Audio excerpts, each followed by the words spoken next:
কেমন আছো তোমরা? আশা করি সবাই অনেক ভালো আছো। তো তোমরা তো ভিডিওর থাম্বনেল দেখে বুঝেই গেছো যে আমি কি বিষয় নিয়ে ভিডিওটা তোমাদের সামনে নিয়ে এসেছি।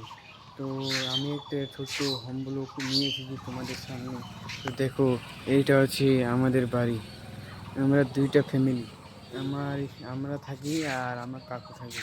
এইটাই আমাদের বাড়ি, দেখতে পাচ্ছ। আর এটা হচ্ছে আমাদের ছোট্ট লিচুর গাছ। এখানে কিছু অনেকগুলো লিচু ধরেছে এখানে, তারপরে এখানে, আর এইদিকে আছে অনেকগুলো, দেখো ওইদিকে আছে। আর এটা হচ্ছে আমাদের কল, এই ছোট্ট কল। আর এখানে একটা বাথরুম আছে।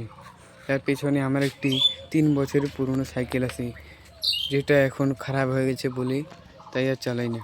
আর এটা হচ্ছে আমাদের রান্নাঘর, পুরো টিন দিয়ে ঘেরা। আর এখানে সব রান্নার জিনিস, যে মানে যাকে বলা হয় খড়ি, সেখানে আমরা এখানে থুই এগুলো। আর এইটা হচ্ছে আমাদের মানে বাইরে যাওয়ার গেট।